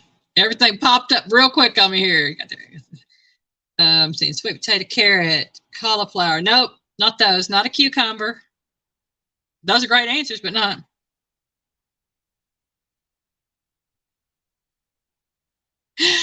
Yeah, yeah. Well, I mean, you get a lot of different words people don't know or don't understand, and they're trying to pronounce them.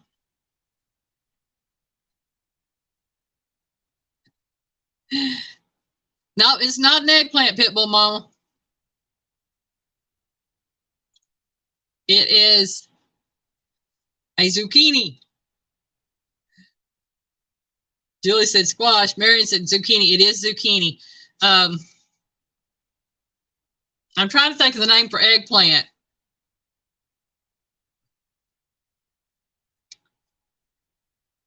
Oh, right on the tip of my tongue. I could probably used to tell you, and I can't right now.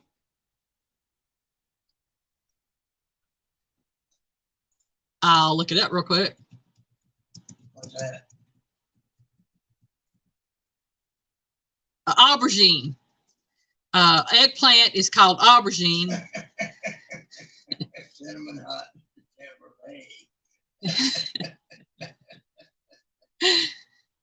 Look, I thought that was a good one. No, that's Belosi, Buck Williams. Chevrolet, yeah, that works. We'll take Chevrolet. Oh yeah, my nose is. Oh man. All right. In cooking, now this is in cooking. If you pare a carrot, what do you do to it? And it's pare, P-A-R-E. If you pare a carrot, what do you do to it? Hey, we don't do magic here. I understand, Pitbull Mama. I get behind a lot of times when I'm in other people's lives and I'm trying to drop links and do other things. And it got to the point I stayed behind on everything. Hey, I see Miss Rita got that one, and so did Miss Julie. Peel. Yes, you peel it if you pare it.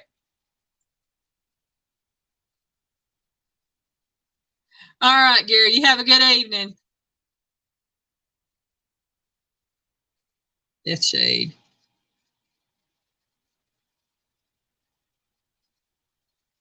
And stink. Nope. Yeah, if you pare it, you're peeling it. I think that's why my mama's little knife was always called a paring knife, so that she could peel things with it. Well, that's just what it's called anyways, paring knife. We are at number 18. What is the term for cooking? Start over. Losing myself. What is the term for cooking meats such as pork or duck in order to melt some fat out of it? Pitbull Mama said, I'm learning. Well, that's one thing I hope everybody does in here. If you don't know the answers and you learn something new. I learn something new every Saturday.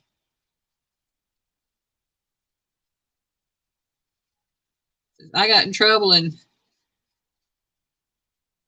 parent in the Army mess hall. Said, you peel taters, huh? So this is Julianne, not Julianne. Marion says render. Buck says render. And render is the answer. You render the fat out of the pork and the duck. Rendering. Hey, Julian and Marines, we didn't have to get in trouble.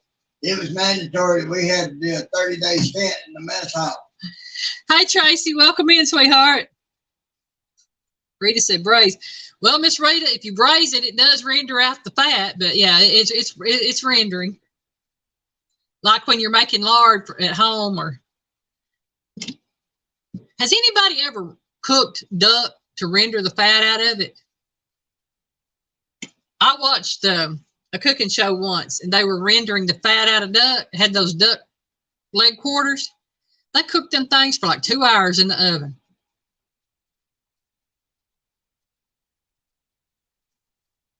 That'd be what you call some hard fat.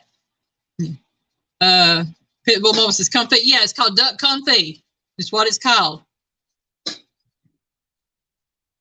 You render lard. Yeah. Well, the cooking process, they said, cooking the fat out is rendering. So I'm going by what they told me. So I don't know. Back when I should have a grunt on the rack. No, gross. I want to try duck meat. I have tried goose. I'll just put it this way. I'll eat it if it's offered. It ain't my first choice, but I will eat it if it's offered. I'm trying to think of other things. I mean, I'm one that if somebody offers me something, I'm more than apt to try it before saying I don't like it. The thought of some foods kind of turn my stomach, but I'm willing to try a good 99% of different things like that. Chitlins. Yeah, I tried chitlins. I mean, she's tried those. If that tells y'all ain't that. Yeah, they were. I mean, they're okay. They're not my cup of tea, but I tried them. Number 19. Where does Arabica coffee originate? Yeah. Where does Arabica coffee originate? Is that special type coffee you told me about? No. Okay. Arabica beans are what most coffee is made from. Or a lot of coffees are made from, I should say. Duck breast with mushrooms and rice. Oh, that sounds good. I know that what a lot of people don't understand is that duck breast, you cook it just like you would beef because it is a red meat.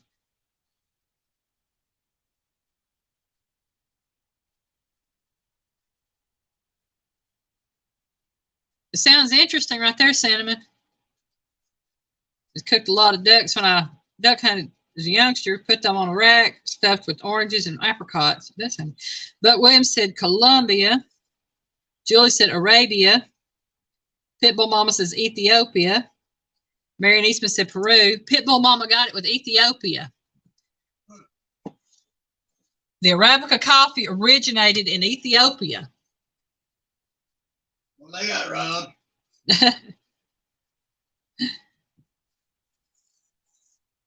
Yeah, I mean, for poultry, I think ducks would have probably the most fat.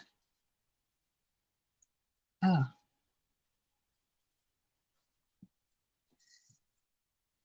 All right, number 20. Pitbull Mom says, I know my coffees. I drink it all day.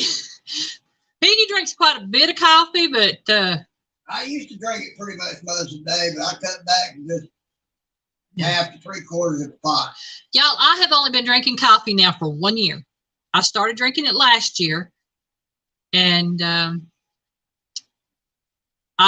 from January up until August, it was maybe 2 or 3 cups a week I would drink. In August, when we started taking his aunt to adult daycare, I started drinking it every day. And sometimes I'll drink 2 cups. I usually just drink 1 cup of coffee a day, but I do sometimes drink 2. This morning I had to have 2. It was a 2 coffee day. But yeah, I just started drinking it this past year, and I'm not a very big coffee person.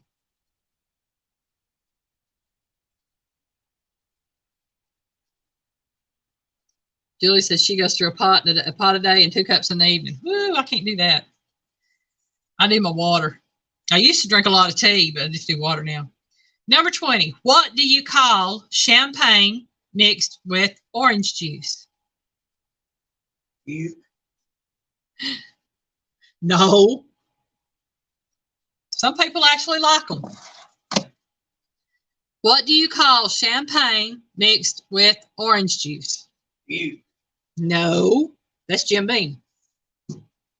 I can imagine what champagne mixed with oranges would be like. We got Julie saying mimosa, Dot Roper saying mimosa. And both of y'all ladies are right. It is mimosas. Never had one? Don't know. Got champagne? I don't know. I'd want to. Marion says mimosas. Yeah, I'm more of the screwdriver type myself. You know, put the vodka with the orange juice. I'll drink it that way. I'm not big on the champagne. I'm not big on wine, so that's just me.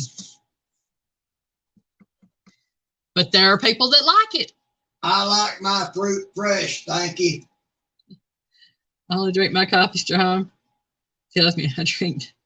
Oh, Sheila said it's gross. Called OJ and milk of magnesia. A trip to the bathroom. That would be what I would call it, Buck. Orange juice and milk of magnesia. A trip to the bathroom. Yeah. Piggy drinks his coffee black. I make my own homemade creamer to go in mine. Or Piggy makes my homemade creamer for me now. Yeah, she had me around to show me how it was made. And somehow I found myself making it. She kind of had me helping more and more and more until I was finally doing it all. I'm like, wait a minute. Oh, man, that's funny, Buck. That is so funny. It's a Phillips screwdriver. Oh, man. Y'all just make my evening. Y'all really do. Okay, number 21. Which fruit is named after a flightless bird?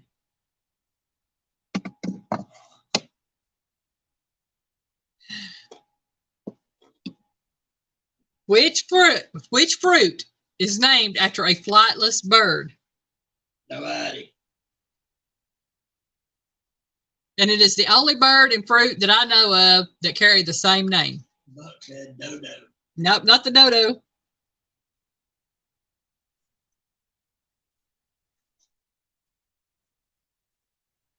I'll give y'all a hint. It's from Australia. Said kiwi. Pitbull Mama is right. It is kiwi. You have the kiwi bird, and then you have the kiwi fruit. Julie said kiwi. I thought that one was a good question now. Number 22. We're going to try to get as far as we can on these. What is the main ingredient in falafel and hummus?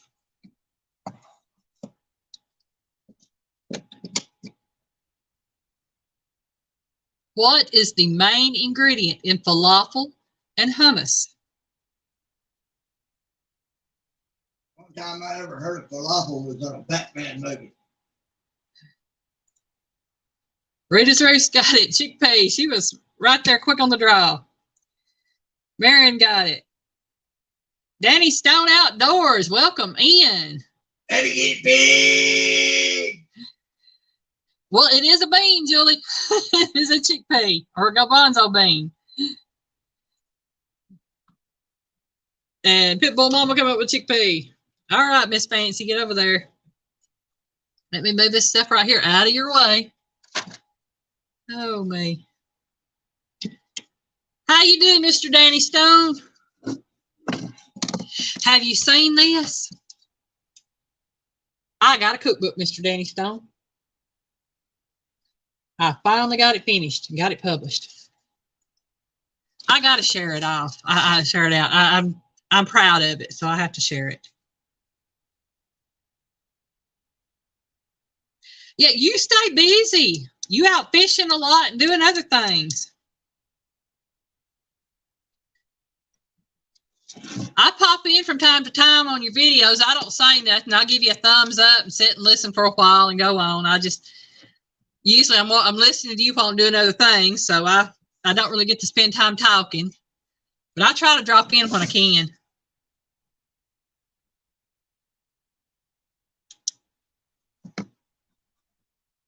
We're to number 23. What American city is the cheesesteak sandwich commonly associated with?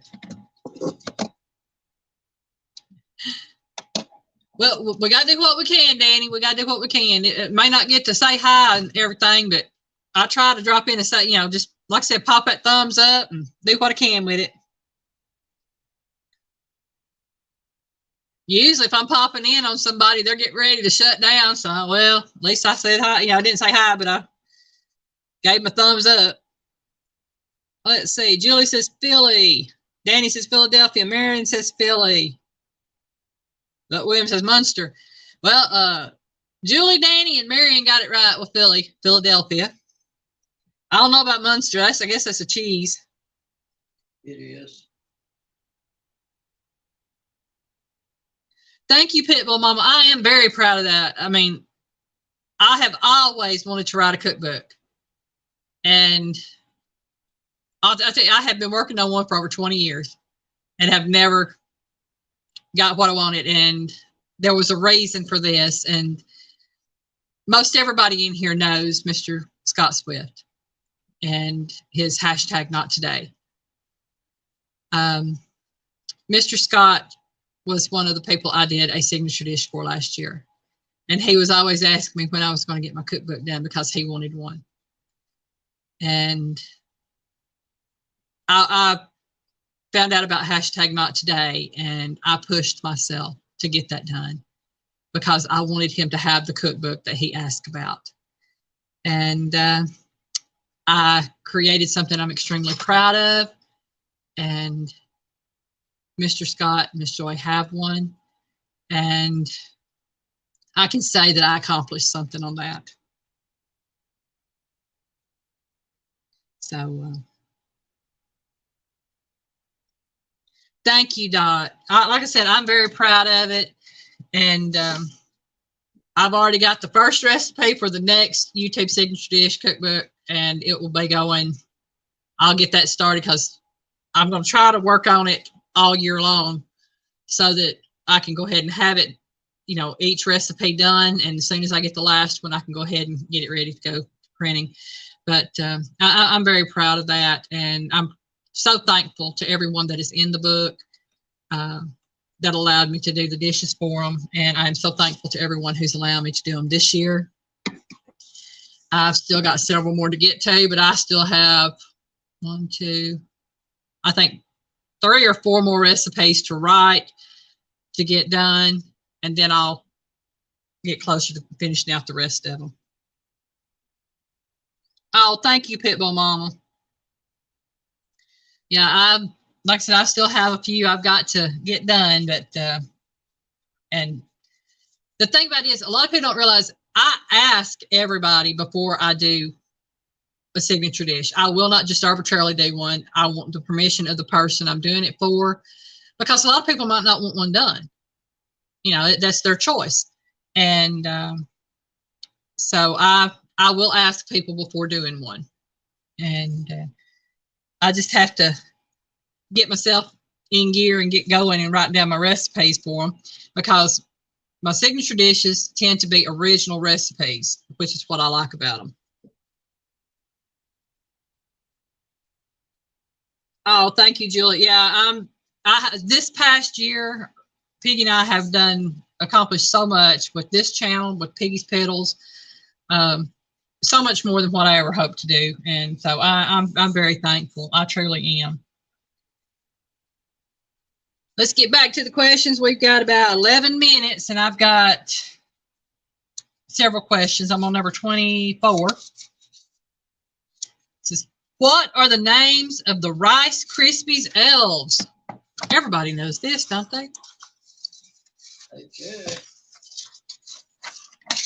What are the names? Well, I should say the Rice Krispie mascots. They call them the elves, but it's the Rice Krispie mascots.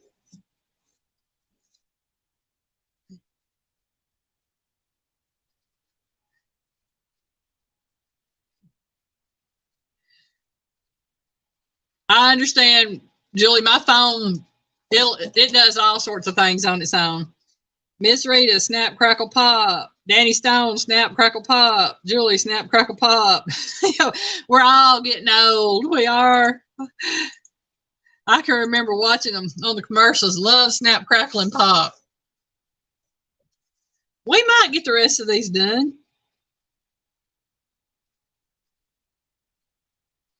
That's it. What you hear when you bend over. I don't have to bend over. I can move my arm and my shoulder goes snap, crackle, pop. Yeah, so I wished it would pop more than it snap and crackle though. I can lightly twitch. And Piggy be popping. All right, number 25, y'all. We're going to try to get these 30 in.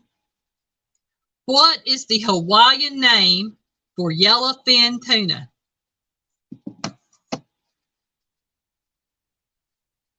And I'll be honest, I didn't know it was yellowfin. I just knew it was tuna. I knew the name. This is what is the Hawaiian name for yellowfin tuna?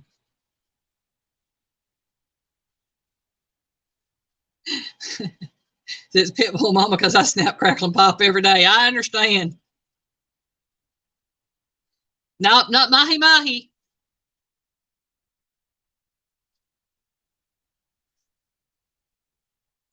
Mahi, oh, different fish, eh? I was thinking mahi mahi was type of they call it.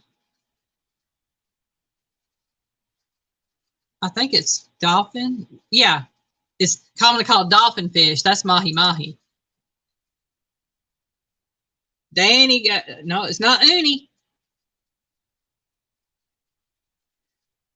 If I'm not mistaken, uni is what you get out of the oh, what are those things? It's what the roe is called out of.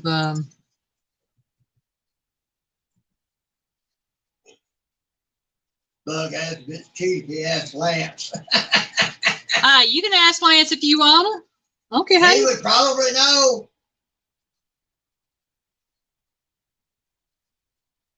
Oh, what is that stuff?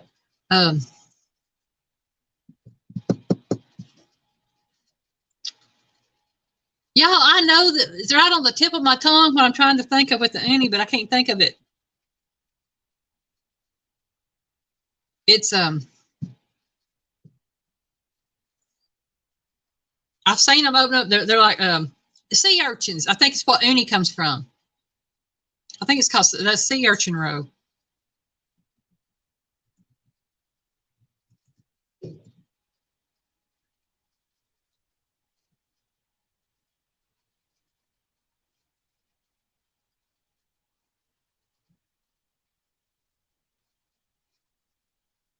I can't remember.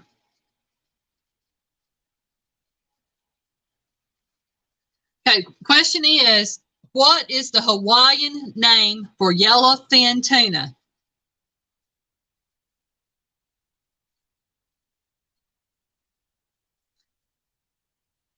There we go, ahi. Ahi tuna. But most of ass Lance. Oh, man. Teddy might have asked him to tape. June. Is Elgin in there? He just popped up. It'll take it a second to pop up on my screen. There he is on my screen. Thank you, Mr. Elgin. Elgin has a premiere tonight. I think it's 9:30 Eastern time. I'm going to try to be in there for a little bit on that. And I shared it out on my community tab. And let me see. Elgin, if you want to share the link for your premiere, you can.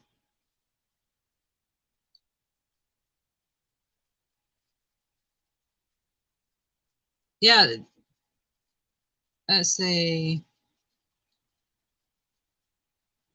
Yeah, I'm fine with you sharing out your premiere link in there because I know it'll be a little bit after I go off, and I'm all for sharing out links if we can. Okay, number 26. What type of Greek bread is used in a gyro? And I looked that word up and I had it play back in my ear so I'd know how to pronounce it. And it said gyro. And it's spelled G-Y-R-O. And I call it a gyro, but it's a gyro.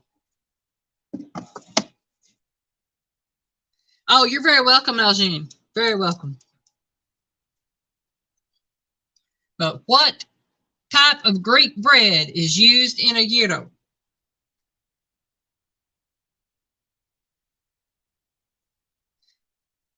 And Julie says pita bread. Danny says pita bread. And Julie and Danny are correct. It is pita bread.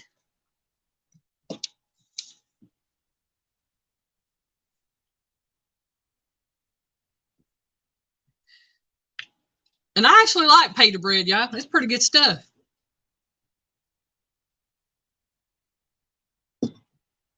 We are at number 27. I'm going to get all 30 of these in. I might go a little bit over 9 o'clock, but I am going to get all of them in. Jambon. J-A-M-B-O-N. And I looked it up and I had it do the playback on the pronouncement. It says jambon is the French word for what?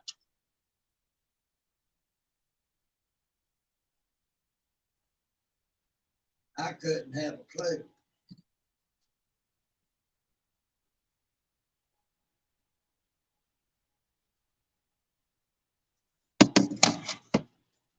I call it jambon, but it's pronounced jambon. It is a French word for what food? Thank you, Elgin. Does I make them yum? Miss sometimes at zeros. Okay. Buck said shaky pudding. Nope, not shaky pudding. Not jelly. Not juice.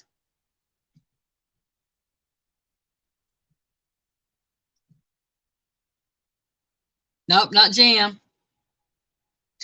Pitbull mom. Pain in the yeah. No, that's not it either, but it is. Head in the yard. Yeah.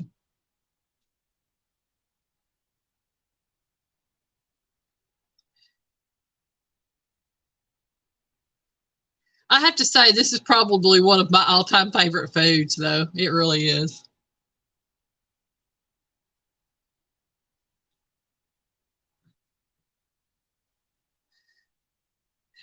See, you said jam, then a roux. No, it's not a roux. Cinnamon said juice. Danny said jelly. Think along the lines of a meat. I'll tell you that is a type of meat. Cinnamon said steak. Nope, not steak.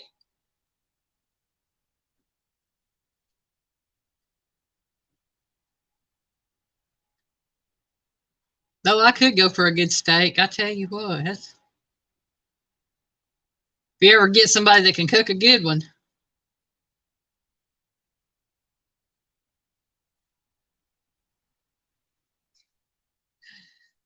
I'm seeing hamburger, but we says spam. Well, Buck, you're closer than everybody else, but it's not spam. I bet Pooch could cook a good steak. Oh, Rita's Roost prime rib. Now that is my all-time favorite, but that's not the right answer either. I love prime rib.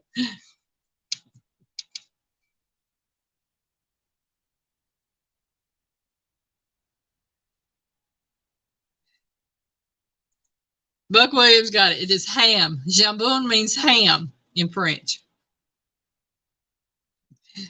And I started to say it's what piggy is, but then that would have thrown y'all. Yes, my all-time ham is a close second, I have to say, to prime rib, but my all-time favorite of all meats is prime rib. I don't think they want it in this ham. Number 28. What is another name for the Queensland nut or bush nut? It'd be a little too tough and past its prime. Oh man. So this is wow. Yeah. Yeah. I have got to find one of these days. I'm going to buy a prime rib and I'm going to cook it. I've never cooked one, but I'm going to do it one of these days. Julie says Brazil nut. Nope, not Brazil nut. Danny says chestnut. Nope, not chestnut. Again, what is another name for the Queensland nut or bush nut?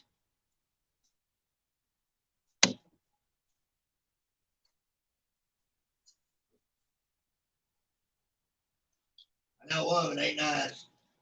Hazelnut? Nope, not hazelnut. Julie says hazelnut. I'll give y'all a hint. They grow in Hawaii, though they're not native to Hawaii.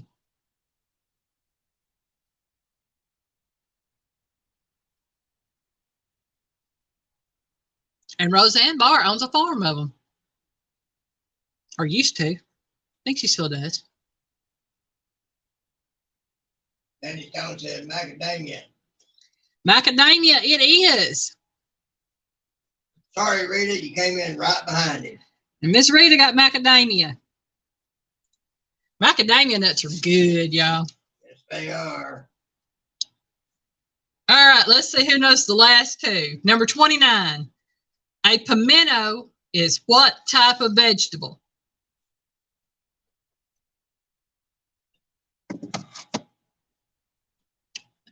Buck Williams says pineapple. Hey, I love pineapple. That's good stuff. I do too. Pineapple and ham go good together. Rita said pepper. Buck said pepper. Seven Hot said red pepper. Danny Stone said pepper. And y'all are all right. Pimentos are peppers. And we are at number 30. We're just a little bit after 9 o'clock. We're doing good, y'all. Should tomatoes be stored in the refrigerator?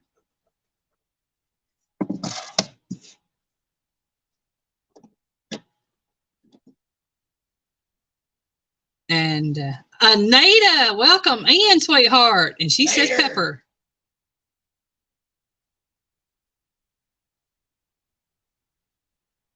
I'm seeing Miss Rita said no. Julie said no. Danny said no. And y'all are right. It is no. Because storing them in the... Anita said no. Dot Roper said no. Because storing them in the refrigerator causes them to lose their flavor. Like this cold. Cold tomatoes are good if they're on a sandwich, but if you store them in the refrigerator, then they lose their flavor and they're not as good. Unless you're trying to wrap them in a brown paper bag. Yeah. Right. Okay. And I'll take Miss Julie's word on that, and Miss Rita's, and because both of these ladies do the gardening thing. I'm still learning on all of that. But y'all, it is 9 o'clock. Don't forget, Elgin has a premiere, I think at 9:30 tonight, Eastern time, 8:30 Central. And if y'all want to check it out, please do so. I'm going to do my best to be there, Elgin. I want to thank everybody for coming in. And again, if y'all have not checked out Full Blown Country, which is Pooch's channel, please do so. He was sitting at, I think, 469 when I started my live. And we're trying to get him to 500. You know, that's just one goal of his, is to get to 500, which we all have that goal. And I do thank everybody for being here. I hope y'all had fun tonight with the trivia. I want to show again my cookbook. And anybody that is interested, the link is in the description, or you can find it on my About page. Or for friends on Facebook, you'll see me posting it on Facebook every now and then. Oh, thank you. I plan on having a great weekend. I hope all of y'all have a great weekend and have safe travels if you're on the road. I know Randy's probably driving, and Treasure Hunter Beth. I'm not sure if they're driving right now or not. But again, everybody have a great evening. I love all of y'all. Think of y'all all as family. And we shall see y'all next week. Bye, y'all.